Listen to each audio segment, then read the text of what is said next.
Students, welcome back to study with Deep YouTube channel. मेरा नाम है दीप और यहाँ पे हम लोग आज देखने वाले हैं क्लास 9 साइंस के पीरियोडिक टेस्ट 3 के क्वेश्चन पेपर को। गाइज, ये क्वेश्चन पेपर में जो भी क्वेश्चंस पूछे गए हैं वो बहुत ही ज़्यादा इंपॉर्टेंट है। तो आप सभी को क्या करना है, पहले इन सारे क्वेश्चन को खुद से अटेम्प्ट करना है, आंसर्स को खुद से सोचना है, लिख के देखना है। उसके कुछ दिनों बाद मैं इसका सॉल्यूशन भी अपलोड कर दूंगा।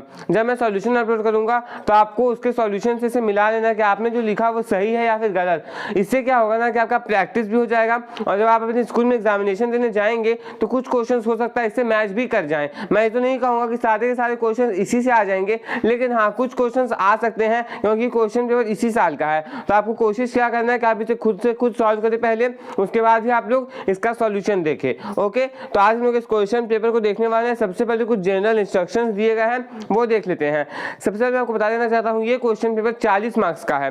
ओके, एंड मैं आपको ये बता देना चाहता हूँ कि आपके स्कूल में हो सकता है 20 मार्क्स का एग्जाम हो, तो ध्यान दीजिएगा कि आपको पूरा क्वेश्चन पेपर सॉल्व करना है। 40 मार्क्स का है तो क्या वो क्वेश्चन पेपर है ना, क्वेश्चंस है ना इसमें, तो सॉल्व करके देखिए। ओके, अब देखिए यहाँ पे क्या दिया गया है जनरल इंस्ट्रक्शंस में। जनरल इंस्ट्रक्शन में सबसे पहले दिया गया है कि सारे क्वेश्चंस जो है वो कंपलसरी है। इस क्वेश्चन पेपर में 3 सेक्शंस है और टोटल 15 क्वेश्चन है। सारे क्वेश्चंस जो है वो कंपलसरी यहाँ पे आपको फिर से एक बार लिख के दिया गया है। सेक्शन ए में 7 क्वेश्चन है 2-2 मार्क्स वाले, सेक्शन बी में 6 क्वेश्चन है 3 मार्क्स वाले, और सेक्शन सी में 2 क्वेश्चन है 4-4 मार्क्स वाले, जो कि केस बेस्ड क्वेश्चन है। केस बेस्ड क्वेश्चन आप जानते होंगे, केस दिया जाता है उससे 3 क्वेश्चन दिए जाते हैं जिसका आंसर आपको लिखना पड़ता है। ओके, देखिए कुछ क्वेश्चंस में ना इंटरनल चॉइस दिए गए हैं। अब जिस भी क्वेश्चन में आपको इंटरनल चॉइस दिखेगा आप एक ही क्वेश्चन का अटेम्प्ट कीजिएगा। अब देखिए सेक्शन ए का जो फर्स्ट क्वेश्चन है वो ये है, the atomic number of 3 element A B C are 9, 10, 13 respectively, which of them will form a cation. देखिए यहाँ पे ना आपको 3 एलिमेंट्स दिए गए हैं A B C. Okay, A B C का ए का जो एटॉमिक नंबर है वो 9 है, बी का 10 है और सी का 13 है। ओके, इनमें से कौन सा जो है वो कैटायन फॉर्म करेगा ये आपको बताना है। तो इलेक्ट्रॉनिक कॉन्फ़िगरेशन देखिए और आप यहाँ पे निकाल सकते हैं कि कौन कैटायन फॉर्म करेगा। ओके, आगे देखते हैं। Compute the number of ions present in 5.85 gram of sodium chloride, यानी कि 5.85 ग्राम ऑफ सोडियम क्लोराइड में कितने नंबर ऑफ आयंस है ये आपको यहाँ पे लिखना है। सोडियम क्लोराइड क्या होता है, NaCl होता है। तो इस अकॉर्डिंग आप इस क्वेश्चन को सॉल्व कीजिए। मैं फिर से बताऊँ आप सभी को कि आप लोग इसे पहले खुद सॉल्व कीजिएगा, उसके बाद इसका सॉल्यूशन देखिएगा। मैं खुद इसका सॉल्यूशन 2-3 दिनों बाद डाल दूंगा, तो आप लोग उसके सॉल्यूशन को पहले से करें उसके बाद ही देखिएगा। एंड जब जल्द से जल्द सॉल्यूशन चाहते हैं तो नीचे कमेंट बॉक्स में सॉल्यूशन लिख दीजिएगा ताकि मुझे पता चल सके कि हाँ आपको सॉल्यूशन चाहिए और मेरे पास प्रेशर आए कि हाँ मुझे जल्द से जल्द सॉल्यूशन बनाना है। ओके, अब देखिए थर्ड में क्या है, right the correct representation of element x which contain 15 electrons and 16 neutrons. आपको करेक्ट रिप्रेजेंटेशन लिखना है एक एलिमेंट एक्स का जिसके पास जो 15 इलेक्ट्रॉन है और 16 न्यूट्रॉन है। ओके, तो आप इसे अच्छे से लिख दीजिएगा। मैं आपको आंसर इसलिए बता रहा हूँ क्योंकि मैं चाहता हूँ कि आप खुद पहले करके देखिए, क्योंकि आंसर्स मैं बाद में दूंगा ही। उसके बाद बी क्या है, in the atom of an element X 6 electron are in present in the outermost shell if it acquires a noble gas configuration by accepting requisite number of electrons, then what would be charged on the ions so formed। देखिए एक atom है जिसके पास 6 electron है outermost shell में। Okay, यदि वो noble gas configuration की तरफ जाना चाहता है इलेक्ट्रॉन्स को ले करके, ओके, तो क्या उस पर चार्ज आना चाहिए और किस प्रकार का आयन फॉर्म होगा ये आपको यहाँ पे बताना है। उसके बाद देखिए आगे क्या है, फोर्थ क्वेश्चन में, an element Z forms the following compound when reacts it with hydrogen. देखिए एलिमेंट जेड जो है वो कुछ कंपाउंड बनाता है जब हाइड्रोजन के साथ रिएक्ट करता है। ओके, क्लोरीन के साथ रिएक्ट करता है, ऑक्सीजन के साथ रिएक्ट करता है और फॉस्फोरस के साथ रिएक्ट करता है। तो आपको क्या पूछा गया है कि जेड एलिमेंट जो है उसका वैलेंसी क्या है। अभी में पूछा गया है कि एलिमेंट जेड मेटल है या फिर नॉन मेटल है। तो आप ये देखिए कि वो किस प्रकार का बना रहा है, उसके बाद ही आपका आंसर आने वाला है। जैसे यहाँ पे ZH3 दिया हुआ है, ZCl3 दिया हुआ है, यदि आप किसी एक को भी पहचान गए ना तो आपका आंसर बिल्कुल सही हो जाएगा। किसी एक को भी पहचानिए, आपका आंसर बिल्कुल सही हो जाएगा। ओके, फिर क्वेश्चन में बोला गया डिफाइन 1 जूल ऑफ वर्क। आपको 1 जूल ऑफ वर्क यहाँ पे डिफाइन करना है कि 1 जूल ऑफ वर्क क्या होता है। फिफ्थ के बी क्वेश्चन में बोला गया force of 7 Newton act on an object. एक फोर्स है 7 न्यूटन का किसी एक ऑब्जेक्ट पे है वो लग रहा है। द डिस्प्लेसमेंट इससे 8 metre in the direction of force, यानी जिस डायरेक्शन में फोर्स लग रहा है उसी डायरेक्शन में 8 मीटर तक उसका डिस्प्लेसमेंट होता है। Let us take it force act on object to the displacement, what is the work done in this case. अब आपको क्या निकालना है कि वर्क डन कितना हुआ। ये कहा जा रहा है कि जो डिस्प्लेसमेंट हुआ है ना वो उसी फोर्स के चलते हुआ है, तो आपको वर्क डन निकालना है इस केस में। तो यहाँ पे अभी तो आप सिंपली निकाल दीजिए वर्क डन। ओके, अभी आपको कोई रिजोल्यूशन इस इसमें नहीं करना है। और क्या दिया गया है, calculate the kinetic energy of a car of mass 500 kg moving with a velocity of 36 kilometre per our, find the kinetic energy of velocity of car doubles. यहाँ पे क्या बोला कि और करके क्वेश्चन दिया गया है कि आपको काइनेटिक एनर्जी कैलकुलेट करना है कार का जिसका मास 500 kg है, जो कि 36 किलोमीटर प्रति घंटे की रफ्तार से भाग रहा है। पहले आप इस रफ्तार को किसमें चेंज करेंगे, मीटर पर सेकंड में। इस स्पीड को आप किसमें चेंज करेंगे, मीटर पर सेकंड में चेंज करेंगे। ओके, उसके बाद ही आप सॉल्व करेंगे। और यहाँ पे आगे भी एक क्वेश्चन दिया गया है कि आपको काइनेटिक एनर्जी निकालना है यदि कार की वेलोसिटी डबल हो जाए तो। यदि कार का वेलोसिटी दोगुना हो जाए तब काइनेटिक एनर्जी में क्या इंपैक्ट आएगा वो आपको यहाँ पे निकालना है। उसके बाद देखिए यहाँ पे 6 क्वेश्चन में पूछा गया है कि एंटीबायोटिक क्या होता है, तो एग्जांपल्स दीजिए एंटीबायोटिक के। तो पहले तो आपको डेफिनेशन लिखना, ध्यान दीजिएगा ना कि आपको साइंस इसमें ज्यादा नहीं लिखना, जो पूछा गया बस वही लिखिए। यदि आंसर एक लाइन में हो सकता है तो एक ही लाइन में उसका आंसर दीजिए, क्योंकि 2 मार्क्स का क्वेश्चन में 5 लाइन लिखने का कोई मतलब ही नहीं बनता है। जितना आंसर नीडेड है उतना ही लिखिए, ज्यादा लिखने से आपको कोई फायदा नहीं। समय को व्यर्थ करने से अच्छा समय को यूटिलाइज कीजिए। ओके, रिवीजन करने में उतना टाइम दीजिएगा तो आपको ज्यादा फायदा होगा। ओके, 2 एग्जांपल्स एंटीबायोटिक का आप लोग दे दीजिएगा, बहुत सारे एंटीबायोटिक्स आपने पढ़े होंगे। अब आगे देखते हैं। अच्छा, यहाँ पर भी आपको और करके दिया गया है, why are we normally advise to take bland and nourishing food when we are sick. यहाँ पे क्या बोला गया है, यहाँ पे क्वेश्चन ये पूछा गया है कि नॉर्मली जब हम लोग बीमार होते हैं तो हमें ऐसा क्यों कहा जाता है कि हम लोग नरिश फूड को खाएं, ओके, ब्लैंड फूड को खाएं, ऐसा क्यों कहा जाता है। तो इसका आंसर आप सभी लोग जानते हैं, आप इसका आंसर सही से लिखें। देखिए 2-3 लाइन में आपको आंसर लिखना है 2-3 मार्क्स के क्वेश्चंस का, ज्यादा लंबा नहीं करना आपको आंसर। जितना आपको आता है जितना उसका आंसर होना चाहिए उतना ही लिखिएगा। ओके, अब 7th क्वेश्चन देखिए, name any 3 disease transmitted through vectors. Vectors के थ्रू कौन कौन से 3 डिजीज ट्रांसमिट होते हैं आपको यहाँ पर वो बताना है। Differentiate between infectious and non infectious disease with example. अब यहाँ पे और करके दिया गया है कि आपको इन्फेक्शियस डिजीज और नॉन इन्फेक्शियस डिजीज के बीच में डिफरेंशिएशन करना है एग्जांपल्स देते हुए कि कौन इन्फेक्शियस डिजीज है, कौन नॉन इन्फेक्शियस डिजीज है। फंगस ये सब क्या है, जो फंगल इन्फेक्शन होता है वो क्या इन्फेक्शियस डिजीज है, फैल सकता है एक से दूसरे को। तो आपको एग्जाम्पल कितने यहाँ पे लिखना है, 2 मार्क्स का कितना पॉइंट लेंगे, अधिक से 2 से 3 पॉइंट और एक एग्जाम्पल लिख दीजिए, बात खत्म हो गया। ओके, देखिए 8th क्वेश्चन में बोला गया है, if z is equal to 7 what will the valency of the element, name the element. यदि z 7 है तो आपको यहाँ पे क्या पूछा गया है कि एलिमेंट का वैलेंसी क्या होगा और आप कौन सा एलिमेंट होगा वो भी बताइए। तो आप लोग जानते हैं ह, ही, ली, बी, ब, सी, एन। ओके, तो यहाँ पे नाइट्रोजन होगा, उसका वैलेंसी आप सभी लोग जानते हैं, उसका वैलेंसी भी आप लोग अच्छे से लिखेंगे इस क्वेश्चन में।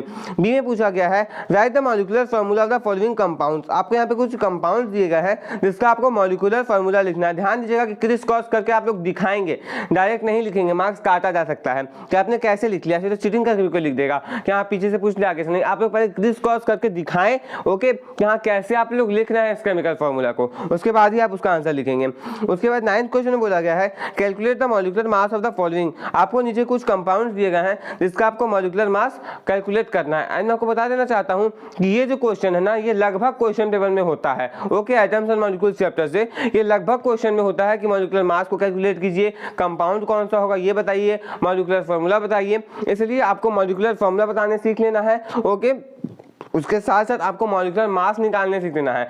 मॉलिक्यूलर मास निकालना कोई कठिन नहीं है, बस आपको याद करना है कि किसका मॉलिक्यूलर मास, किसका एटॉमिक मास क्या होता है। जैसे हाइड्रोजन का 1 होता है, इस प्रकार से आप लोग उस चीज को याद करेंगे। ओके, और आगे देखिए।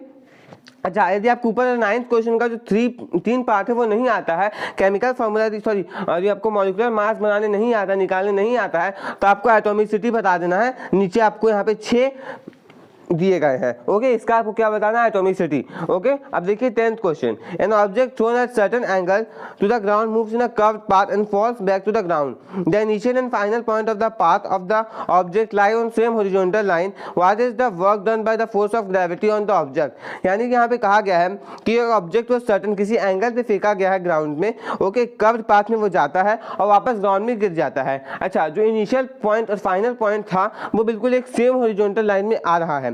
तो फोर्स ऑफ ग्रेविटी कितना लगा होगा, यानी कि फोर्स ऑफ ग्रेविटी से कितना वर्क किया गया होगा उस ऑब्जेक्ट पे, ये आपको निकालना है। ओके, आगे क्या पूछा गया है, can a body possess energy even if it is not in motion. क्या एक बॉडी के पास एनर्जी हो सकता है यदि वो मोशन में नहीं भी है तो आपको इसका आंसर भी लिखना है। आगे क्या पूछा गया 11th क्वेश्चन में, calculate the electricity bill amount for month of 31 days if the following devices are used as specified. आपको यहाँ पे कुछ डिवाइसेस दिए गए हैं, यदि ये यूज किए जाते हैं तो आपको 31 दिन का बिल निकालना है। क्योंकि क्या क्या है, 3 बल्ब है 40 वाट के 6 घंटे चलते हैं, 4 ट्यूबलाइट से 50 वाट के 8 घंटे चलते हैं, एक टीवी जो है 120 वाट का वो आपको 6 घंटा चलता है, इसका बिल निकालना है। और जो आपको यहाँ पे क्या बोला गया है, जो रेट ऑफ इलेक्ट्रिसिटी 2.5 रुपया पर यूनिट है, तो आपको उस अकॉर्डिंग निकाल देना है बिल। बहुत इजी क्वेश्चन है, कुछ करना नहीं इस क्वेश्चन में। अच्छा, यहाँ पे और करके दिया गया है कि आप मैकेनिकल एनर्जी से क्या समझते हैं, उसके 2 फॉर्म बताइए। State the law of conservation of energy, law of conservation energy आपको यहाँ पे लिखना है, एक एग्जाम्पल देना है आपको यहाँ पर, जिससे हम लोग एनर्जी को एक फॉर्म से दूसरे फॉर्म में बदलते हुए देखते हैं कॉन्टिन्यूअसली, तो उसका भी एग्जांपल आपको देना है। बी में बोला गया है calculate the amount of work done to stop a car of 1000 kg moving with speed of 72 kilometre per hour. यहाँ पे बोला गया है कि आपको कितना वर्क करना होगा एक कार को रोकने के लिए जिसका मास जो है वो 1000 kg है और वो जो है 72 किलोमीटर प्रति घंटे की रफ्तार से चल रहा है। तो पहले मीटर पर सेकंड में चेंज करेंगे, उसके बाद ही क्वेश्चन को सॉल्व करेंगे। ओके, उसके बाद 12th क्वेश्चन में बोला गया है an object is thrown vertically upward rises to height of 10 metre. एक ऑब्जेक्ट को वर्टिकली अपवर्ड फेंका गया, वो 10 मीटर की हाइट तक जाता है। ओके, अब आगे क्या पूछा गया क्वेश्चन में, calculate the velocity with which object is throne upward, यानी किस वेलोसिटी से ऑब्जेक्ट को ऊपर की तरफ फेंका गया होगा। Time taken by object to reach the highest point, यानी हाईएस्ट पॉइंट पहुंचने में उस ऑब्जेक्ट को कितना टाइम लगा होगा, ये भी आपको यहाँ पे बताना है। 13th क्वेश्चन में बोला गया है ball is dropped from height of 20 metre at the same instant another ball is thrown up from the ground with the speed of 20 metre per second when and where the balls meet. यहाँ पे बोला जा रहा है कि ball को ऊपर से नीचे गिराया गया 20 मीटर के हाइट से, सेम इंस्टेंट पे दूसरे बॉल को ऊपर की तरफ फेंका गया 20 मीटर पर सेकंड से। तो कहाँ पर बॉल जो है वो मीट करेंगे और कब मीट करेंगे, यानी किस टाइम मीट करेंगे और कितने हाइट पे मीट करेंगे, ये आपको यहाँ पे बताना है। अब सेक्शन सी में क्या है, 2 केस बेस्ड क्वेश्चन है, 14 नंबर और 15 नंबर। हर एक क्वेश्चन में 3 सब क्वेश्चन दिए गए हैं। पार्ट ए और बी कंपलसरी है और पार्ट सी में आपको इंटरनल चॉइस दिया गया है।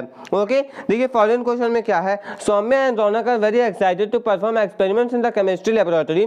Saumya took 5 moles of carbon atoms in a container and Raunak also took 5 moles of sodium atoms in container of same weight। बोला जा रहा है कि सौम्या और रोहन जो है बहुत ज़्यादा एक्साइटेड थे केमिस्ट्री लैब में एक्सपेरिमेंट्स को करने के लिए। सौम्या जो है कार्बन एटम के 5 मोल लेती है कंटेनर में और रौनक जो है वो 5 मोल लेता है सोडियम एटम का किसी दूसरे कंटेनर में सेम वेट का। ओके, तो आपको यहाँ बताना है कि कौन सा कंटेनर हेवियर होगा, किसके कंटेनर में ज़्यादा नंबर ऑफ एटम्स होंगे और हाउ मेनी मॉलिक्यूल्स, यानी कि 9 ग्राम ऑफ वाटर में कितने मॉलिक्यूल्स प्रेजेंट होंगे। और करके दिया गया है एक फ्लास्क में 4.4 ग्राम CO2 गैस है, तो कितने मोल CO2 गैस उसमें है, ये आपको यहाँ पे बताना है। ओके, अब 15 क्वेश्चन देखिए। तपन ए 15 years old boy and his parents were afraid of getting vaccine against COVID। देखिए तपन जो कि 15 साल का लड़का है और उसके पेरेंट्स जो है कोविड का अगेंस्ट वैक्सीन लेने से डर रहे थे। Their family doctor told him that getting vaccinated could save your life। अब उनके फैमिली डॉक्टर ने क्या बताया उन्हें कि यदि उन्हें वैक्सीन लगाया जाएगा तो उनका लाइफ यानी कि उनका जान बच सकता है। ओके, उसके बाद यहाँ COVID-19 vaccine provide strong protection against serious illness, hospitalisation and death. There is some also evidence that being vaccinated will make it less likely that you will pass the virus on to others, which means your decision to get the vaccine also protects to those around you। अब यहाँ पे बोला जा रहा है कि आसपास में आपके जो भी होंगे, यदि आप वैक्सीन लेते हैं तो आप बीमारी को फैला भी नहीं पाएंगे और आपको उतना सीरियस इलनेस भी नहीं होगा, हॉस्पिटलाइजेशन भी आपको नहीं होना होगा, यानी आपको हॉस्पिटल भी नहीं जाना पड़ेगा यदि आप वैक्सीन खुद से ले लेते हैं तो। Even after getting vaccinated keep taking precautions to protect yourself, family, friends and anyone else who may come into contact with. अब यहाँ पे क्वेश्चन है कि इम्यूनाइजेशन क्या होता है। उसके बाद बी में पूछा गया है कि आप डिजीज सिम्टम्स के क्या समझते हैं, 2 एग्जांपल्स दीजिए। सी क्वेश्चन में बोला गया है क्या प्रिकॉशंस आपको लेना होगा इस चीज को जस्टिफाई करने के लिए कि जो प्रिवेंशन है ना वो क्योर से अच्छा है। ये क्वेश्चन बहुत पॉपुलर है, हर बार पूछा जा सकता है, तो आप इस क्वेश्चन को बिल्कुल प्रिपेयर करके ही जाएंगे। यदि आपको इसका आंसर नहीं आता है तो आप गूगल इस समय देख ले, बुक को खोल के देख ले। Why are antibiotics not effective for viral disease. Viral disease के लिए एंटीबायोटिक क्यों इफेक्टिव नहीं होते हैं, ये भी एक सीधा क्वेश्चन है जो पूछा जा सकता है। कोविड के टाइम पे ये सब क्वेश्चन बिल्कुल पॉपुलर हो चुके हैं, तो कभी भी पूछा जा सकता है। इन सारे क्वेश्चन को अच्छे से प्रिपेयर कर लीजिएगा। इसी के साथ साथ ये क्वेश्चन पेपर कंप्लीट हो गया। यदि आपको ये वीडियो पसंद आया तो इस वीडियो को लाइक कर दीजिए, और यदि आप चैनल पर नए हैं चैनल को सब्सक्राइब करके बेल आइकन को प्रेस करके और प्रेस कर लीजिए, क्योंकि मैं आपके लिए ऐसा एजुकेशनल कंटेंट लाता रहता हूँ। इस वीडियो को अपने फ्रेंड्स के साथ, अपने क्लासमेट्स के साथ अधिक से अधिक शेयर कीजिएगा, ताकि वो लोग भी अपने क्वेश्चन पेपर को देख से अच्छे एग्जामिनेशन की तैयारी कर सकें। ओके, और यहाँ पे ध्यान दीजिएगा कि आप इन सारे क्वेश्चन को पहले खुद सॉल्व करें, 2-3 दिनों बाद मैं इसका सॉल्यूशन में डाल दूंगा, तो आप उसे भी देख लीजिएगा। मिलते हैं नेक्स्ट वीडियो में किसी नए क्वेश्चन पेपर के साथ। Thanks for watching.